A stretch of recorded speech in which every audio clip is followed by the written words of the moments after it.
fine. It doesn't matter what you trust or you don't trust. The reality is it's there. You need to adapt, and it does a decent job. It does a very decent job if you're careful to check what it does. So yeah, we need to be willing to adapt. It's the same cycle. Just in this case, we are the donkeys, or are we using the donkeys? That is a very good question.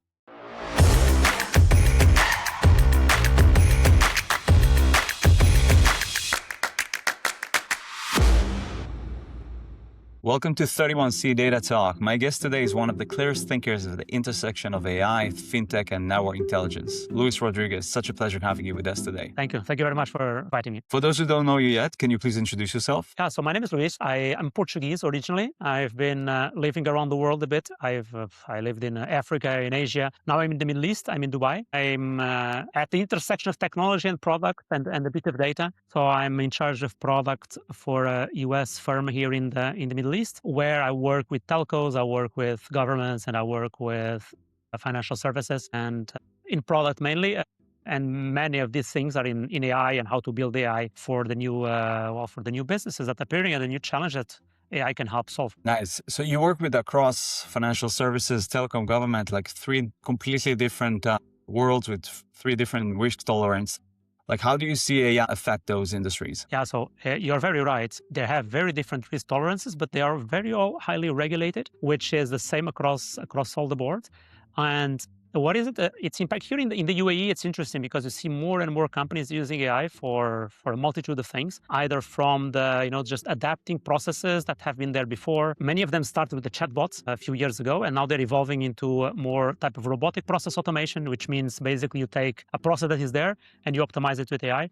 And I think that's where you can really make a big difference in these highly regulated industries. You can't just shift everything overnight, but you can add small items that improve the perception of your clients, that improve the experience for your employees. And that's what the magic of AI. You can slowly put it into different pockets of the organization. Nice. And specifically telecom, like they're sitting on one of the richest data stream on the planet, right? So how do you see AI help them to monetize their intelligence? Yeah, so it's a very good question. There's this concept that appeared some time ago. It's called segment of one. I saw it first on financial services. On financial services, it's very easy to explain. You have a credit card, I have a credit card. Most likely we have the same credit card.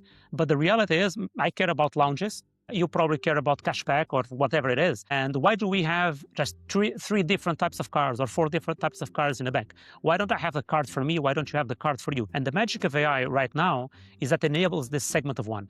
It enables you to customize what the person wants up to that one single person and help that person get at whatever product they want. So now if you move that to the telco space, it's really magical because you don't need to buy a packet for roaming. You can get the packet for roaming to, Afghanistan or to Portugal or to India or to the US with your specific needs fulfilled. So you want, data, you want more calls, less calls. You don't need to do all these, packages that were there for everybody. You can adapt packages for the people. And I think that will be a massive shift over the next few years as people start seeing more and more products designed for them, and they will start thinking, this is bizarre. How does the company know? But it's coming. It's clear that it's coming. Yeah. And now most of the traffic is encrypted. So how do you see, give us your prediction, how do you see enterprising evolve with that? So what the AI will enable everybody, you don't necessarily need access to the data, but you can get access to all the metadata. It means you can extrapolate patterns. And that's really the power of AI. That's what machine learning has been doing for many, many years in credit scoring models, in revenue forecasting models. Now it will be about forecasting what does that data pattern mean and what persona that client is and what they are using. And what would happen if they do see the data? How would that affect them if they will have the ability to see the data?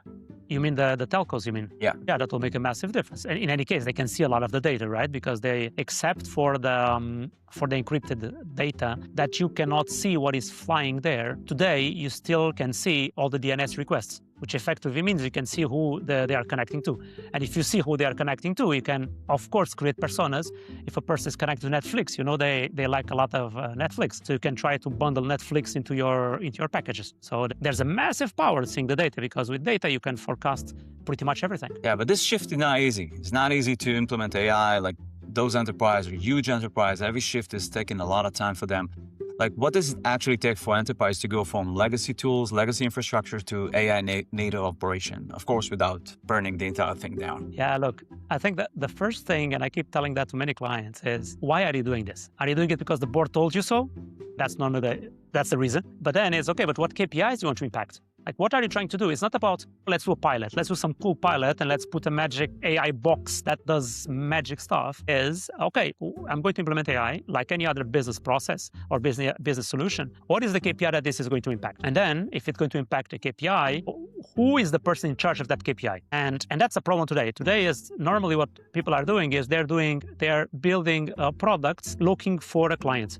And so you're not building a product for a client, you're building a product that has, it's a solution, you just create some random stuff and you try to find clients for it. While in these big companies, you already have your clients, you already have your challenges. You need to solve for the stuff that is there. You did ideally to solve for the existing processes, making them faster. For example, onboarding in telcos or in banks, it takes forever. You can use AI to do OCR of the documents. You can use AI to do liveness checks.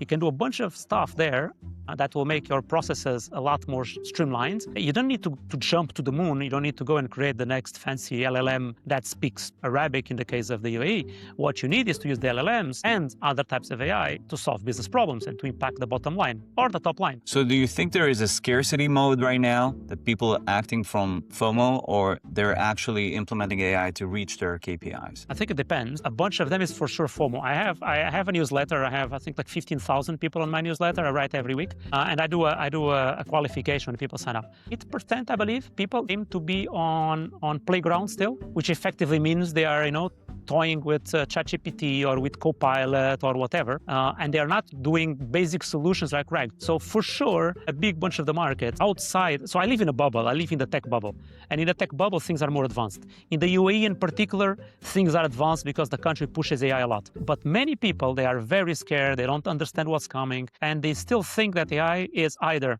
going to destroy their jobs or it's a magic box. So it's, there's like this very positive and very negative, and neither of them are correct. It's not a magic tool that solves everything. It's definitely not going to take your jobs tomorrow. If you look at the new data from the Microsoft report that came out, I think last week, the jobs in the US, developers, they still went up by a couple of million last year. And at the same time, pull requests on GitHub increased 8%. So effectively, what is happening now is people are building more stuff with AI. They are building more, but again, it's in the bubble, in the tech bubble side. People are still not using it. Yeah. I heard like Gen Z is the most affected generation of the AI. Like there's not a lot of hiring right now for grads. How do you see that evolving through the, let's say, next 5 years? I think we have a big problem now, which is we don't have enough data. I talk a lot about it, about future of work. I get invited to some events talking about future of work. And so my belief, and it comes from smarter people than me, is that AI will have a massive impact on the market. It will have impact, especially in second order and third order events. For example, self-driving cars. Self-driving cars are going to come. Now, Tesla was just approved in Holland, so which means they're going to Europe now. The Chinese have amazing self-driving cars. You'll have self-driving trucks, and which effectively that means that for people working for trucks, and at least long-haul trucking. For people working in the villages on the way where the trucks used to stop, and the whole economy is based around the trucks, that's done. If you look at the taxis drivers in, New York, there's like, in the US, like 1 million drivers or something. All of those potentially are out of jobs. And then what happens is, okay, all this money that went to these families that then would go through society, it's not there anymore. So there is an impact and it's coming. I think that when you talk about jobs today, they're still not impacted. As I said, if you look at developers last year, they still grew in the US. We don't have data for Europe. If you see the data from Indeed, you see that there's not many junior jobs, but the senior jobs are still growing. So there is an impact and it's coming, but it's not as bad as people are saying. The layoffs that companies are doing, they are doing it because they hired too many people during COVID and post-COVID. It's not really because of AI, because again, you see the data, it doesn't say that, but it will come. And I don't think we have a solution for this problem yet. I think the governments, they really need to think deeply on how this is going to be addressed. How do you see the government in Dubai? They're implementing that, like they're evolving with the change? So Dubai, if you look at this Microsoft report that comes out every quarter, Dubai is the country on the top on AI adoptance, which effectively means people with access to AI and using AI. And the difference here between, Portugal or in Europe, where I'm from, is that here people have the vision and have the capacity to invest and have the speed, which we lack a bit in Europe, for example. There's too many people talking without understanding fully what they're talking about. And instead of just doing it and seeing what will happen, they don't. And here they do it. So they try. Sometimes it works, sometimes it doesn't. But look, it's better to try than just wait for a magical thing to happen. Yeah. Just a curiosity, which AI tool you cannot live without today? There's so many. Well, not so many, but a few. So UX Pilot, I use UX Pilot for everything UX. People use Figma Make also. I don't like Figma because I struggle to understand it. But it's basically a tool that helps you design user interfaces. So back in the day, you would take a piece of paper, you would sketch something, you give to a designer to actually make it look decent and do customer research. Today, you can go on Figma Make or UX Pilot and you say, or Cloud Design, and you tell it, look, I want to build a mobile app with these characteristics, and it's going to design it for you, which is magical. And then Cloud Code or any of these coding agents, if you need to do something and if you need to automate something, and I'm an engineer, so even if I spend a lot of times in meetings and talking about product, I'm still an engineer. And Cloud Code and this type of tools, or anti-gravity or any of those, enables you to write code at a speed that was simply not possible before. Today, you can create an interface that would take, it could take me like 2 days, transforming a nice interface from back in the day, Photoshop and then Figma into a web page in 2-3 days. Now you do it in 5 minutes while you have a coffee, right? Unbelievable. So it's totally unbelievable. So if someone want to get to the point that you are, I'm not saying to be an expert, but to implement AI on their daily basis and to become more productive, what would you recommend then? So the easiest way is you go on Perplexity or Google or Gemini, Claude, and you ask it, say, look, I am this persona. I work with these tools. How can I be better? I bet 99% that the tool is going to tell you how you can be better. You don't need to go and pay anybody to do it. The challenge is you don't know what you don't know. So potentially, it's going to tell you something, you're going to move to a next step, but you're not going to move as much as you can. So first, try by yourself. You need to learn a bit. And then, depending on where you are, if you're in a big corporate, in theory, the learning and development department should have something for you to help you. If not, ask the manager, because clearly this is coming. So don't be let's not stick our heads in the sand and believe it's going to pass, because it's not. Yeah, then it's about, look, you need to be in this technology change. It is going to come way faster than any of the other ones. If you look at I keep giving this example. My grandfather was a farmer. He was born in 1910. And the Industrial Revolution came and he had a donkey that he used to, take the donkey to go to the village, was by, and he used to take him 6 hours by donkey. And he used to have the donkey to farm. And the tractor came eventually, but he still took his entire life. He still had a donkey, and then he stopped having a donkey. And he would plow by himself. It's not going to be like that today. Today, you're going to get self-driving cars. They're going to come very fast. These coding agents, they change completely how we develop code. And I still hear developers saying, I don't trust the code. Look, today, it's a tool. It's a tool. It's not autonomous, even if people like all these things. There's a great example. I think it was last week. Some guy built they built an agent system to be able to transfer money on some crypto wallet, right? It was not in the real world. Some other person managed to do a prompt injection and to move $200,000 because it convinced that bot that it should move $200,000. And we need to remember that all these systems, we spent tens of years putting safeguards into place, right? Who authorizes? Who has the authorization to do on my behalf? If I want to sell a house in Portugal, I need to send a paper that needs to go to the consulate here or the embassy here, needs to be signed in front of that person, that to be shipped to Portugal by secure mail for somebody to do an action for me. But now we decided, no, let's just give my credit card details to a bot and let's magic happen. It cannot be, right? We need to, what we built before, there was a reason why it was there, and we clearly need to put that in the AI age because it cannot be free for all. Good example. So if you had a magic wand, you can do anything. What would you change? I would try literacy.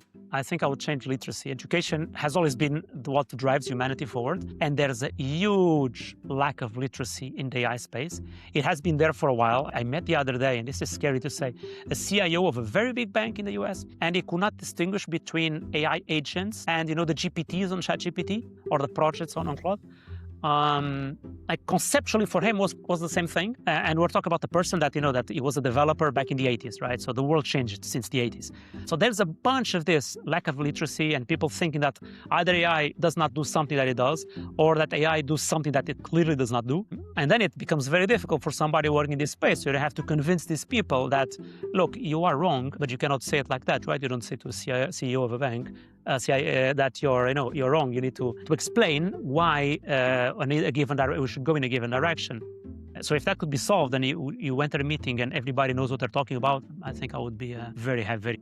Yeah. What is the main pain you see right now with AI for the banking industry and also the telecom industry? I think people still, it's the same thing as people see a shiny thing and they want the shiny thing because their neighbor has the shiny thing. And it's not clear to me that their neighbor has a good quality shiny thing, but they did a nice press release. So everybody saw that and they think, oh, amazing. Everybody's chasing the shiny thing and they're not focusing on their clients and what their clients need, because the AI can solve a lot of problems today.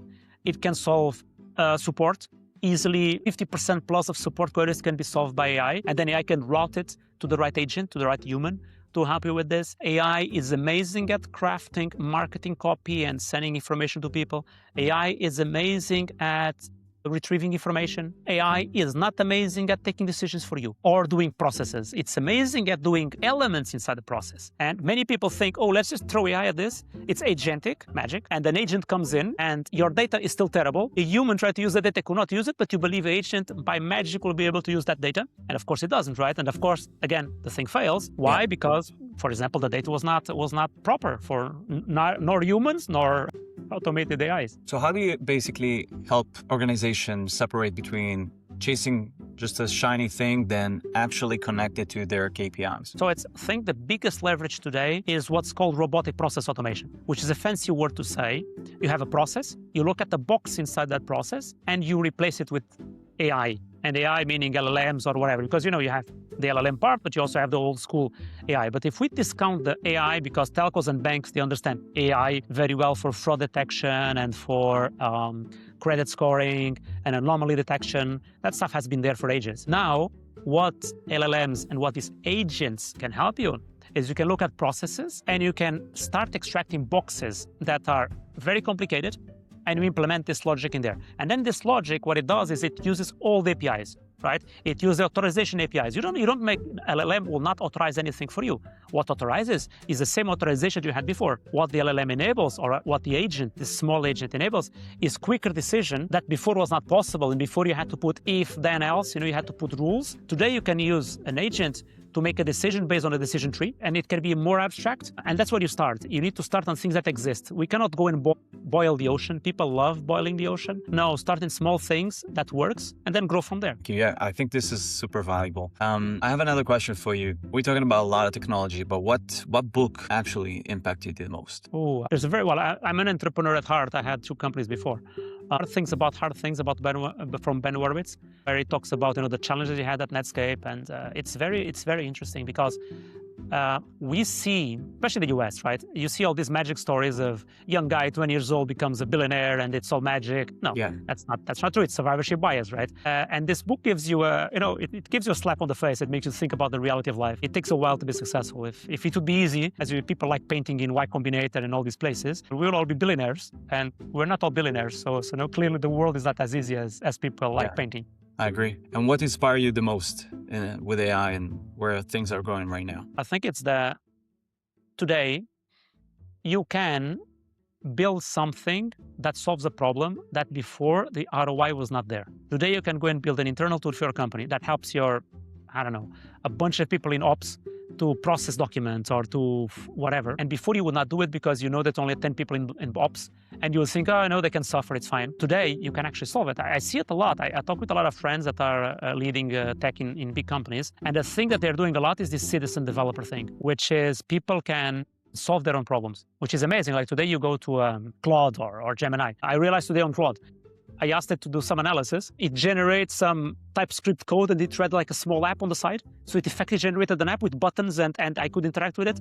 So, it's amazing, right? I could have developed that code, but if it had not been me, it would have given me something. It's amazing. You focus a lot more now on value added. You don't spend hours and hours moving as a developer, building front ends. You can just think about how the user is going to use this. And before you spent so much time doing the boring stuff. Now the boring stuff is kind of being removed. I don't know for the future, maybe the non-boring stuff also gets removed, and that would be a problem. But look, now I think it's magical, the speed that you can develop high quality products. I think that's impressive. Definitely. Luís, you mentioned you have a newsletter. So if someone want to search you up and sign up, how can they find you? Yeah, so it's easy. They go to luisrodrigues.ai or they search for me on LinkedIn and it's there. It comes out every week, and it's always about what's happening in AI. This week is about the Microsoft report. I find that report very interesting because, again, people are saying, jobs are disappearing in the US. And then you see the data, and no, they are not. But in the news, it seems like they are. So it's very, very interesting when you look at the data where the world is. Luís, obrigado. Thank you so much. It was super conversation. Thank you.